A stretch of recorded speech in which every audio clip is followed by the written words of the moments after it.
rapidly move to the northeast today across North Carolina. This will spread heavy rainfall across those areas that were impacted due by Hurricane Florence several weeks ago. So we are looking at widespread moderate to locally major river flooding to once again resurface over North Carolina, likely beginning today, continuing for the next several days. Fortunately, the system is moving rather quickly, so it'll be off the coast tomorrow, so we don't expect this flooding to hang around as long as it did during Florence. In addition, we're looking at an enhanced risk for tornadoes today across the Carolinas along the track of Michael. Some of these tornadoes could be strong. That's something to watch out for. And there will be gusty winds and rough surf and beach erosion along the Carolinas today as well. Fortunately, we're looking at improving conditions. High pressure builds in for response and recovery efforts along the Gulf Coast through the weekend. Thank you very much. Thanks, Ken. Next, tremendous partner, that's heavily involved is U.S. Northern Command. So we have General O'Shaughnessy here with us today as well. General. Thank you, Administrator Long. And this just being here with FEMA and with the team here as part of the National Response Framework, I think highlights the close working relationship we have and how that allows us to bring to bear the full capability of the Department of Defense and bring it and have it postured in order to be able to respond to both the state and the federal response. I'd like to highlight the fact that this close cooperation has allowed us to anticipate the needs for this storm, which are quite different than we've seen for example, in Florence. And all the way down from the state and the federal response level, we are now prepared and postured and quite literally surrounding the storm again with military capability that can come to bear when needed. I would like to highlight as well the National Guard has been phenomenal in this response, in both in Florida, Georgia, and then in North Carolina and South Carolina postured. Their response in working directly for the governor is able to bring immediately that capability from the Department of Defense and have it immediately available in the response. And I'd highlight the great work that they've done. Right now we have about 5,000 Department of Defense personnel actively engaged within this effort. About half of that is from the National Guard, and again working directly for the governors to support the governor's needs and requirements. The key focus that we're been on is the search and rescue, the high water capability, the ability to bring vertical lift or helicopters to bring to bear, as well as additional support for power and other support assets that we'll need, and able to use some of our installations to provide that capability to launch the support efforts from. Thank you very much, Administrator Long, for the close cooperation and for the great work of your whole FEMA team. Yeah, we're very thankful for DOD. Next, to help us stabilize the health and medical critical lifeline, Health and Human Services plays the lead role in that. So, Dr. Kevin Yeske. Thank you. HHS is working closely with state health authorities and private sector partners from hospitals and other healthcare facilities. They are assessing the damage and determining the medical and public health needs, and HHS is ready to provide whatever support they may need to save lives and protect the health. The HHS Secretary has declared a public health emergency in Florida, and this declaration gives beneficiaries of Medicare and Medicaid services and their healthcare providers flexibility in meeting their emergency health needs. To assist state and local officials in life-saving efforts for medically vulnerable populations, we provided health officials with information on Medicare beneficiaries who rely on dialysis or special medical equipment such as home ventilators in the potentially impacted areas. And without power, these people can experience life-threatening events within hours of loss of power. Given the magnitude of the storm and the damage done, we're concerned about the healthcare system and the health of people impacted. By the end of the day, we will have moved on approximately 400 medical and public health responders into the affected areas, with another 300 on alert. These responders come from the National Disaster Medical System and the U.S. Public Health Service. Today, some of our medical providers will begin working with the FEMA urban search and rescue teams to triage people who are rescued in the search and rescue process. Other medical personnel will be performing medical care at overwhelmed and damaged medical facilities and hospitals in the impacted area.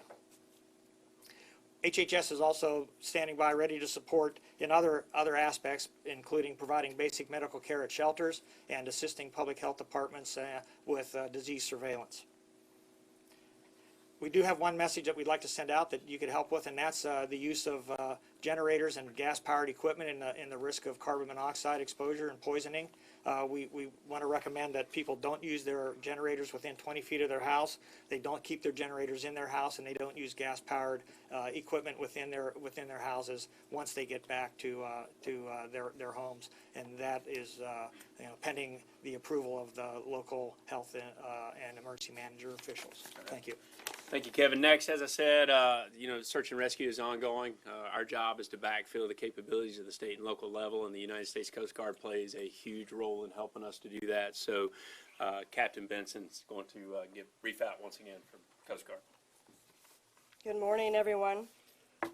Well, as the administrator and the general already mentioned, the search and rescue and life safety are paramount goals going forth today and in the coming days, and the Coast Guard is very much a key player in that. Simultaneous events will be unfolding. In addition to search and rescue and the life safety missions, will also be evaluations of the waterways and the ports on the panhandle of Florida. And this work will also involve our key players of the Army Corps of Engineers, as well as NOAA and our state, local, and other agency partners. So in the event, in the aftermath of the hurricane, Coast Guard has brought the full forces of the Coast Guard to bear with shallow water rescue boats, helicopters, cutters, aids to navigation boats, specialized teams. Everybody is there and ready to roll in and respond. The next few hours, obviously, as we've just had daylight a few hours ago, will reveal further information as to the impact and what that will dictate for the rescue operations and recovery efforts going forward. Elsewhere, Coast Guard crews and assets are positioned, ready to respond, as the remnants of the hurricane, as already mentioned, are still moving through Georgia, South Carolina, and North Carolina. The ports of Pensacola, Panama City, and Cedar Key remain closed, and the ports of South Carolina, Georgia, North Carolina are open with restrictions at this time. And that's all I have. All right. Thank you, Captain. So next, the major player that helps us with emergency power and temporary power, overcoming emergency power and temporary power, is the Army Corps of Engineers, as well as assessing the damage to the infrastructure. So we have Mr. Ray Alexander with the Army Corps of Engineers. Thank you, Administrator Long. Good morning. I would characterize today as one of movement of personnel and equipment to the impacted area, conducting assessments of our waterways, infrastructure, power needs, debris requirements, roofing, etc. And then finally, water management, if needed, at the various reservoirs and levees that are in the watersheds in the path of this storm. South Atlantic Division, headquartered in Atlanta, has the lead for our response. Brigadier General Diana Holland is the commanding general. She was in Atlanta yesterday at FEMA Region 4. Today she's en route to Mobile, Alabama, and will remain in the impacted area over the next several days conducting her own assessments. She has 5 district commanders, colonels, who will also be out meeting with key stakeholders and visiting their projects and supporting the response effort. We also have key leaders, subject matter experts, liaison officers at all the state emergency operations centers and key local and critical nodes throughout the impacted states. As far as dam and levee safety, currently our assessment is there's not been any significant impact on any of our dams or levee systems, but that assessment is ongoing. Right now we do not anticipate any deviations in the release from our reservoirs. Temporary power, we do have one mission for Florida. A second one is being worked currently for Georgia. We have a power team in Florida.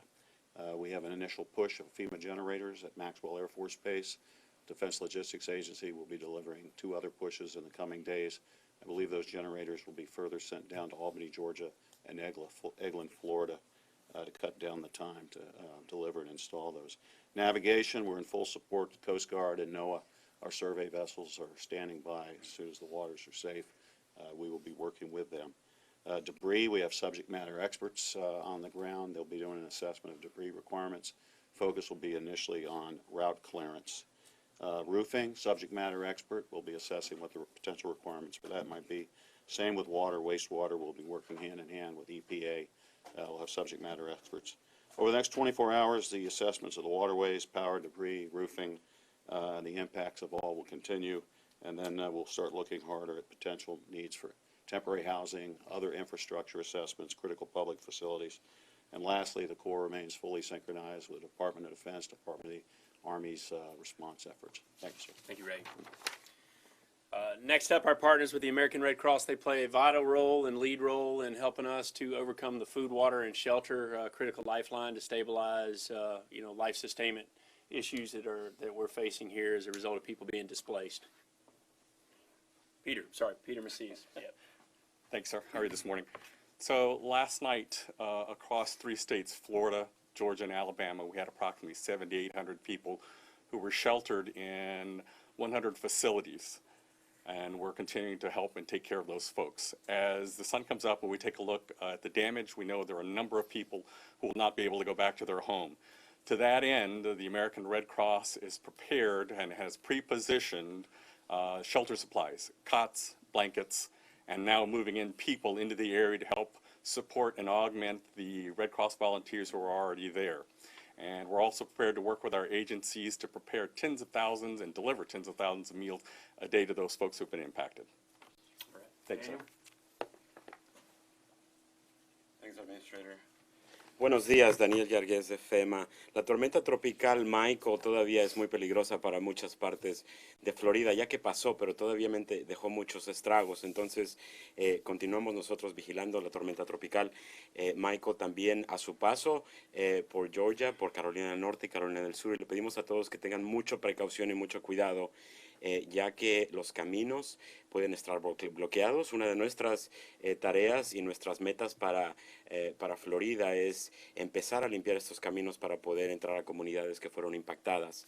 Y le pedimos a todas las personas que se mantengan fuera de los caminos, ya que pueden ser muy peligrosos todavía, aunque ya pasó la tormenta, y aquellos que están en la trayectoria de la tormenta, como en Georgia, Carolina del Norte, Carolina del Sur, que se mantengan también al tanto de lo que está pasando.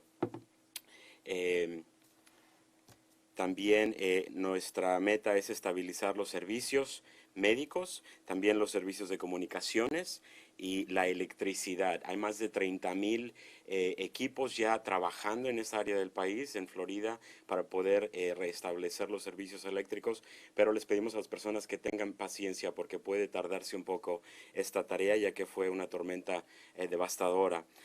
Hubo hospitales dañados también. Estamos trabajando como en el Departamento de Salud y Servicios Sociales, HHS, son uno de nuestros socios, para poder restablecer servicios y poder ver cuáles son las necesidades para poder operar y brindarle servicio a las personas que fueron afectadas. Nuestra labor principal también es salvar vidas. Es bien importante que podamos hacer esta tarea de salvar vidas. Empezamos con equipos de búsqueda y rescate ayer por la noche. Hoy, ya que salió el sol y que tenemos luz del día, vamos a continuar esas tareas de búsqueda y rescate. Y por último, el administrador Long platicó ayer con el presidente, le dio una actualización de lo que está pasando. Tenemos el apoyo de él 100% y también está en contacto con los gobernadores de los estados afectados como Florida, Georgia y Alabama para ver cuáles son las necesidades y con los equipos que tenemos desplazados ahí. Gracias. All right. Thanks, Daniel. Thank you, sir. All right, with that, we'll open up for questions. Yes, ma'am? Clarity with ABC News. Is there still the concern that not enough people evacuated? And also, you mentioned the hospitals. There are several that are right there on the coast. Were they able to get out in time? You mentioned you're going to have medical personnel nearby. So when it comes to the general population, we'll see. I think Mexico Beach took the brunt. That's probably ground zero. It's hard to say. We haven't been able to get in and truly, assess. It's going to take us some time to do that over the next 48 hours. To fully understand who did and who didn't evacuate. But it's really too early to tell at this point. In regards to hospitals, the last thing you want to do is try to evacuate a hospital. When you evacuate hospitals, people's lives are put into jeopardy, particularly with sensitive patients like ICU patients and different things. So the goal is to try to get them to shelter in place. But in this case, they start to experience damage, and the hospital needs to move its patients out to make sure that we stabilize the standard of care, and that's what we've been working with. We've helped the state and local governments and stayed on top of moving patients out of hospitals that have been damaged, and we'll continue to push forward. And right now, we don't have an idea of how long those hospitals are out of commission. We hope to have a better sense of that by close of business today. One thing to point out, though, when it comes to the health and medical and the evacuations, like when it comes to private assisted care facilities and different things, it's really their responsibility to have evacuation plans and contracts in place. Many states have laws that dictate those plans and should be regulated and put forward. If those plans fail, then often we're called in to try to help. But we didn't get too many calls. Last-minute calls to help assisted living facilities, last night or the day before to do so. But we do know that a lot of medical facilities sustained damage, in the impacted areas where the storm made landfall. Next question. Anything else? You said it's going to be a long, Kyle Madura, Great Television. You said it's going to be a long time before power's back. Can you put even if it's a ballpark figure or more of a time frame on that? Well, here again, we're at the mercy of our private power partners. The Gulf Powers, the Florida Power and Lights, the southern companies in Georgia to do that. We take their time frame. What our job is to help the local and state governments to get the first bush debris open, get the roadways open so that the power trucks can come in. But obviously, everybody's seen from the TVs, it's not just power lines being down, it's transformers that are down, it's substations that have been impacted, and this is not stuff that you just put back together overnight, and it's unrealistic for people to think that it's going to happen within the next day or two in some of these areas. What I am encouraged about is that it's about I think the total power outages are somewhere between 500,000 and 600,000 people. We were actually estimating about twice, if not three times that amount, being out as a result of the system. So, that is some good news, but, for that 500,000 people that don't have power, we understand the frustration. We're doing everything we can, but it could be multiple weeks in some of those areas. Yeah. Yes, ma'am. Samantha Duroth, Spectrum News. Wondering if you guys have a plan as to what parts you're visiting and surveying, is there a plan for when you're going to Mexico Beach? They're there. We have teams that are pushing in, trying to get into all areas. It's not just Mexico Beach. It's Southwest, large portions of Southwest Georgia and those rural counties, in there. So we're mobilizing to try to get in and handle as much of it simultaneously as possible. As far as me going downrange, my job is to make sure that we're doing everything from this point, for those governors that we can do. And then I hope to, I'm anxious to get out in the field just like the president is. I hope to be downrange Saturday, Sunday sometime. But my job right now is to make sure that we're doing everything we can to, make sure that we're not, we're overcoming any shortfalls identified by our state partners. Yeah. Good morning, Greg Wallace at CNN. Have you identified at this point any issues with hazardous materials like oil in the Gulf or wastewater plants? And then also, do you have any information on any issues to areas impacted by Florence, what they'll be seeing? Yeah, so in regards to the, hazardous waste, hazardous materials is one of our critical lifelines. That's something that we use. Our partners at the EPA, the Coast Guard, help us to really assess. It's a little early yet. For me to say, hey, right now, initially, we don't have any really massive problems with hazardous waste. It could be a little premature. We've got to spend the next 24, 48 hours to making sure that we understand fully the impacts. And, once those are uncovered, then we'll do what we can to help our partners overcome them. And then the second part of your question with Florence, the people in North and South Carolina have been through it, and this isn't going to help. We are encouraged, working with our partners at the Army Corps of Engineers. They do a tremendous job on water management. And, right now, because of the forward speed of the system, anytime that forward speed, and it's moving pretty quickly, that typically means less rainfall. But, some of the forecasts were isolated amounts of 9 inches in some areas in North Carolina, and it's tough for the riverine basins right now to handle that volume of water. But right now, the encouraging news is we're not anticipating any additional flooding over what's already occurred in Florence, but I know that those who are recovering would like this to get out, get out of their way so they can continue with the recovery. The problem is you're about to see storm surge of 2 to 4 feet again in some of those western Pamlico Sound and the coastal counties as the storm pushes out as well. So here again, it's not over. So folks, particularly in coastal North Carolina, need to be careful today. 2 to 4 feet in some of those low-lying areas can cause loss of life and damage. Yeah. All right, folks, any more questions? All right, thank you. Thanks, folks.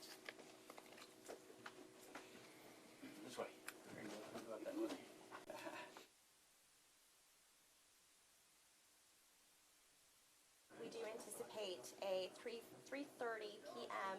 telephonic update with what we've learned so far today. And with any questions in the meantime, please feel free to email the FEMA News Desk at FEMA-news-desk@fema.dhs.gov. Thank you.